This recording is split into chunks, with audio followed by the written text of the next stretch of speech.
네, 오늘 저희가 함께 좀 깊이 들여다볼 자료는 에리히 프롬의 글에서 발췌한 내용입니다. 아, 네. 이걸 보내주시면서 목표를 아주 명확하게 짚어주셨어요. 이 글의 핵심 논지랑 메시지를 풍부하게 풀어내서 논술이나 독해 교육용 교재에 밑바탕으로 쓰고 싶다고요. 네, 맞습니다. 특히 여러 개념들을 비교하고 대조하는 분석이 학생들 독해력 키우는데 아주 좋을 것 같다고 하셨죠. 정말 탁월한 자료를 골라주셨어요. 이 글이 우리가 사는 이 현대사회, 또 그 안에 우리 자신을 정말 거울처럼 비춰주거든요. 그렇죠. 그래서 오늘 저희의 임무는 이 글의 좀 복잡한 논리를 하나하나 좀 해체해서 가장 중요한 개념들이 어떻게 연결되는지 보여드리는 뭐랄까 생각의 지도를 그려드리는 겁니다. 아, 생각의 지도 좋은 비유네요. 이 시간이 끝나면 프롬이 어떤 문제의식에서 출발해서 어떤 대안까지 가는지 그 전체적인 흐름을 아마 손에 잡힐 듯이 이해하실 수 있을 겁니다.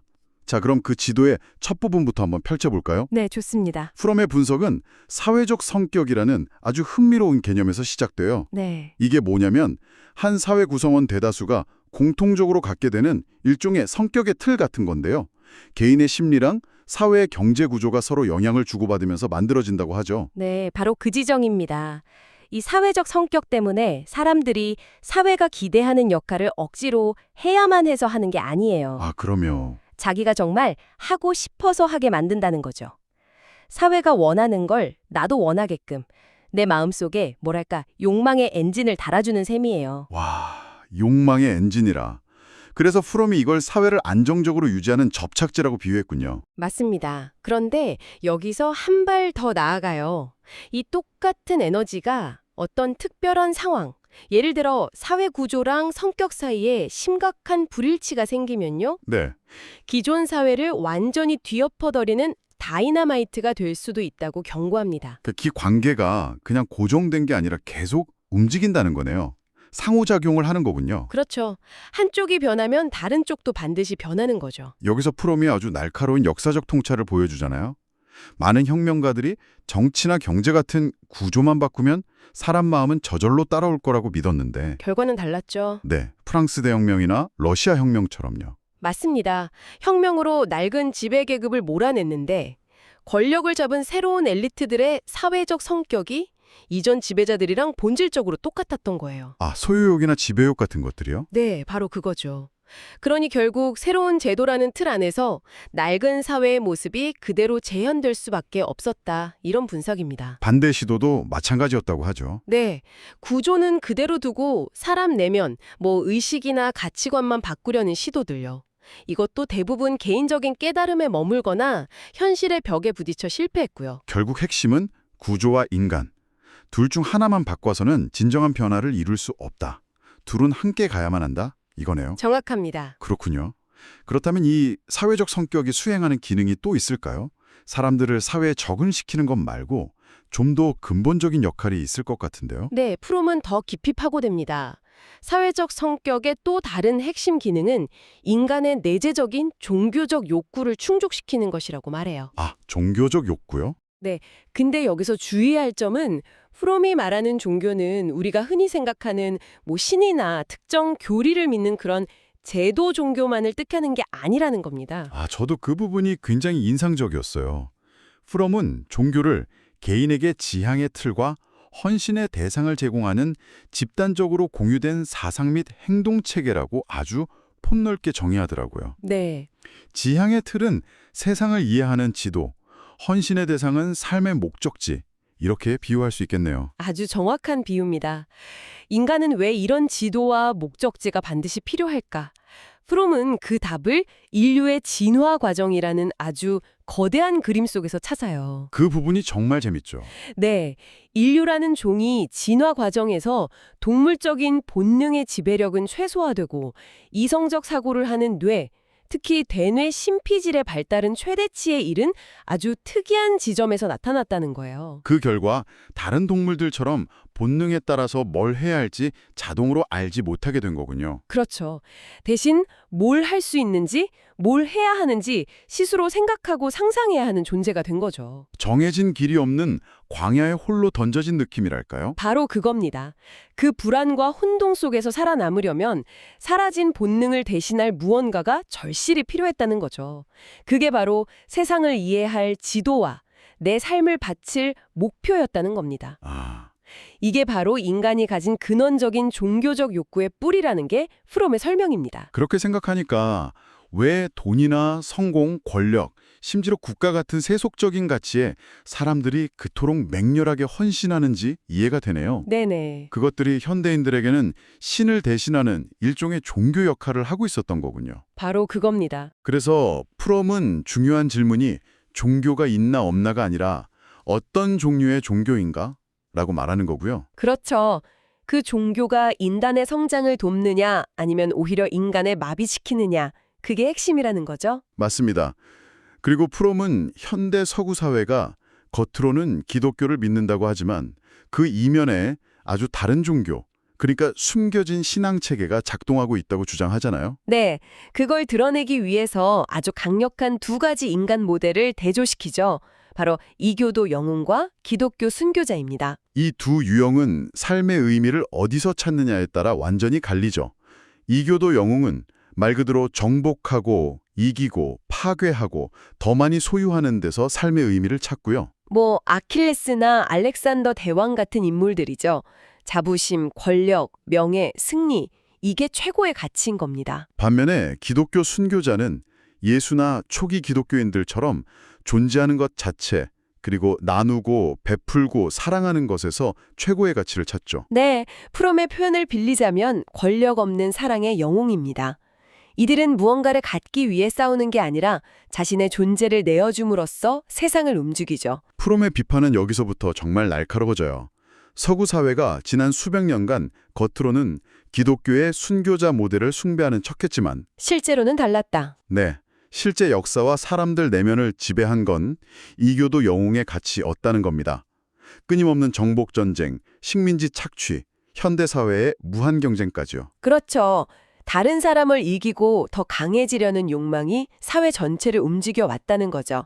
심지어 오늘날 사람들이 올림픽에 열광하는 모습조차 승자와 강자를 숭배하는 현대판 이교도적 재위라고 분석합니다. 아, 그게 그냥 스포츠가 아니라 우리 사회에 숨겨진 신앙이 드러나는 의식이다 이 말이군요. 네. 그리고 보니 이 두 모델이 프롬의 핵심 개념인 소유 양식과 존재 양식을 각각 상징하는 거네요. 정확합니다.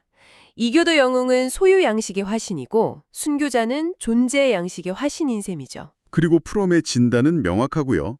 현대 사회는 압도적으로 소유 양식에 의해 지배되고 있다. 그렇습니다. 그리고 이 소유 양식이 후기 자본주의 사회에서 극단적으로 발현돼서 만들어낸 지배적인 성격 유형을 프롬은 마케팅 성격이라고 부릅니다. 마케팅 성격. 네, 교재를 만드실 때 이 개념은 정말 비중 있게 다루셔야 할 부분입니다. 거의 현대인의 자화상이거든요. 마케팅 성격이라 이름부터가 좀 그런데요. 저는 이 부분을 읽으면서 정말 등골이 서늘해지는 느낌을 받았어요.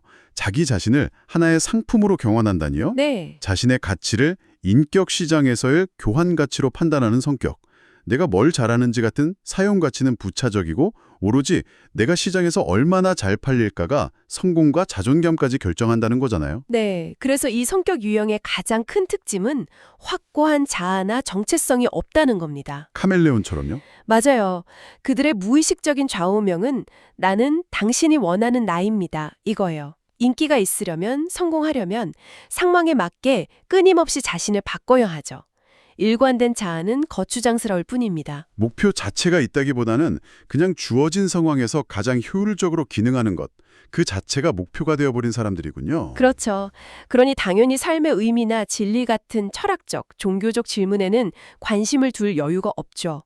오히려 그런 고민은 성공에 방해가 된다고 생각할지도 모릅니다. 감정 처리 방식도 아주 독특하다고 하던데요. 네. 사랑, 미움, 분노 같은 깊은 감정들은 효율적인 기능 수행에 방해가 되는 요소로 간주해요. 아, 그래서 가능한 한 감정을 억누르고 회피하면서 거의 모든 문제를 차가운 두뇌 차원에서 지적으로만 처리하려고 합니다. 감정적으로는 미성숙한 상태에 머물러 있는 거죠. 바로 그 지점에서 프롬이 정말 충격적인 진단을 내놓죠. 왜 그 똑똑하고 유능한 정책 결정자들이 핵전쟁이나 생태 재앙의 위험성을 데이터로 명확히 알면서도 진정으로 두려워하거나 행동에 나서지 않는가? 네. 그 이유가 바로 이 감정적 유대의 상실에 있다는 거였어요. 자기 자신을 포함해서 그 누구와도 그 무엇과도 깊이 연결되어 있지 않기 때문에. 맞습니다.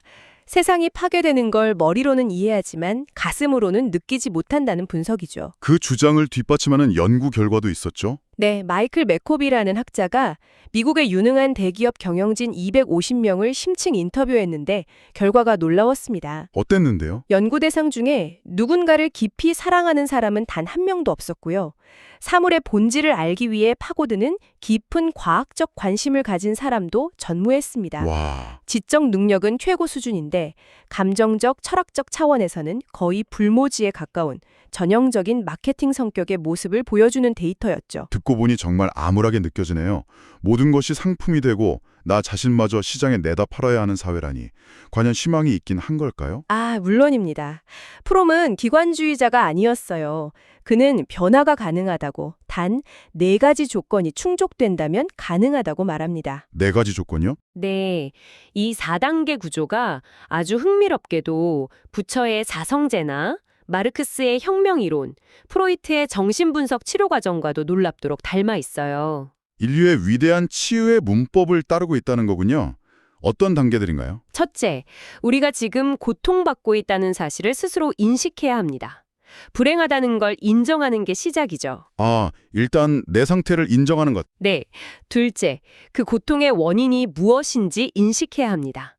내 문제가 소유 양식과 마케팅 성격에서 비롯되었음을 깨닫는 거죠. 그리고 셋째는요? 셋째, 그 고통을 극복할 다른 방법, 즉 존재 양식이라는 새로운 삶의 방식이 가능하다는 것을 알아야 합니다. 희망을 발견하는 단계고요. 마지막으로 넷째가 있겠네요. 네, 이 희망을 현실로 만들기 위해 현재의 삶의 방식을 바꾸고 새로운 삶의 규범을 따라야 한다는 사실을 받아들여야 합니다. 아, 마지막 단계가 가장 중요하겠네요.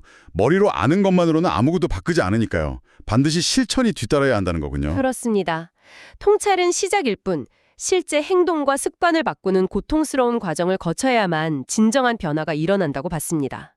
그리고 이 변화를 통해 등장할 새로운 인간의 모습을 구체적으로 제시합니다. 어떤 모습인가요? 그 새로운 인간은? 우선 무언가를 더 많이 가지려는 소유의 욕망을 내려놓고 온전하게 존재하려는 의지를 가진 사람입니다. 네. 또 자신의 정체성을 내가 가진 것에서 찾는 게 아니라 세상과의 관계, 즉 사랑과 연대 속에서 찾는 사람이고요.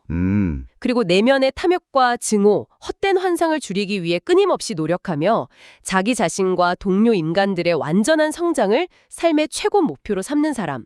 이것이 프롬이 제시한 희망의 초상입니다. 오늘 우리는 에리프 프롬의 날카로운 분석을 따라서 거대한 사회 구조가 어떻게 우리 내면 깊숙한 곳에 사회적 성격을 빚어내는지부터 시작했습니다. 네. 그리고 그 성격이 우리도 모르는 사이에 삶의 방향을 결정하는 진짜 종교가 되어 우리를 움직이게 한다는 것도 알게 됐죠. 특히 소유를 상징하는 이교도 영웅과 그 현대적 화신인 마케팅 성격, 이걸 존재를 상징하는 순교자와 미래의 희망인 새로운 인간과 비교하면서 우리가 지금 어디에 서 있는지, 어떤 가치를 잃었고 또 어떤 가능성을 품고 있는지 입체적으로 확인할 수 있었습니다. 네, 이 깊이 있는 분석이 독해력과 비판적 사고력을 기르는데 아주 훌륭한 재료가 되기를 바랍니다. 마지막으로 오늘 나눈 이야기를 곱씹어 볼 만한 질문 하나 던져드리면서 마무리할까 합니다. 네, 어떤 질문인가요? 프롬은 수십 년 전에 이 글을 썼습니다. 만약 그가 오늘날 이 소셜미디어와 플랫폼 노동이 지배하는 시대를 직접 본다면 어떤 생각을 했을까요? 상품으로서의 나를 1분 1초도 쉬지 않고 전시하고 평가받고 판매해야 하는 이 현실 속에서 프롬은 마케팅 성격에 대해 어떤 분석을 덧붙였을까요? 어쩌면 이제는 우리의 정체성 자체가 가장 중요한 마케팅 상품이 되어버린 건 아닐까요?